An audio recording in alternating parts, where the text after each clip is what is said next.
Donc, on va pas mettre de deadline pour l'instant. Franchement, non, Quand en elle fait, sera prête, elle sortira. parce que c'est beaucoup de choses. Ouais. Je prends beaucoup de risques sur Ouais, cette collection. ouais. Mais aussi, je suis en train de lancer une nouvelle marque Ok. de basket. Ok.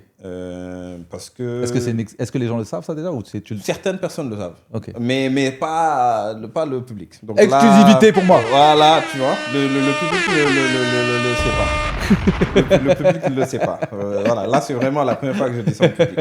Donc, une nouvelle marque de basket. Inch'Allah. Parce que, voilà, je me dis, il y a une forte demande. Les Mhm. gens veulent faire partie de cette aventure Mhm. du Made in Sénégal, du Made in Africa. Ouais.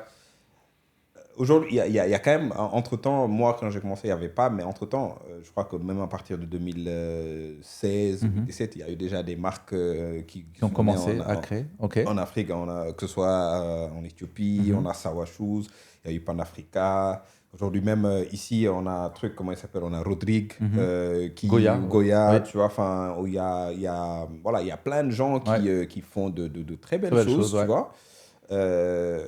Au Nigeria, il y a quelques trucs, mais comme il y a des challenges de production, tout le monde se positionne en premium. Du coup, aujourd'hui, je reçois beaucoup de messages des étudiants d'ici. Ouais, c'est ça, un jeune qui a envie de se procurer Une paire, paire. il peut pas se le permettre. Ouais. Il n'y a rien. Aujourd'hui, par exemple, juste au-delà, en fait, jusqu'à 50 000, il n'y a rien en Afrique.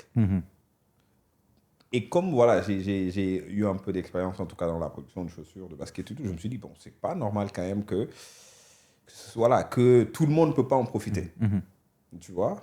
Et comme je sais qu'avec Niofar, je peux pas diluer, c'est pas comme si je diluais, mais je peux pas, l'idée, c'est pas de produire en quantité avec Niofar, mais comment faire pour produire de manière éco-responsable. Du coup, l'usine, je l'installe à Bignona. Ok. Tu vois. Et donc tu impactes ta communauté en créant de l'emploi. Oui. Ouais. Oui. Et en fait, ça fait pas mal d'années. Avec Niofar, en tout cas, on essaie et là, c'est le plus gros projet. Mais je travaille beaucoup, comme voilà, c'est un peu la continuité de ce que faisait ma mère. Donc, je travaille beaucoup avec les femmes. Donc, on avait sorti une paire pour financer, tu vois, un verger. Je me rappelle. Voilà, donc le verger, il refonctionne. On a tout fait, la clôture, le puits, machin et tout, tu vois. Et aussi, là, on vient de finir. Là, il reste aux gens. Bon, là, je fais une demande si les gens ont des plans pour du matériel médical. Voilà, là, de te contacter. Voilà, je veux bien parce qu'on vient de finir la construction d'une maternité. D'accord. Donc, on a sorti une paire. On passera le message. Voilà, on a sorti une paire et les fonds, on l'a pris, on a construit une maternité. Tu vois. Donc, ça, c'est des projets que moi, avec Niofar, tu vois, que j'aime bien faire. Le OV Show.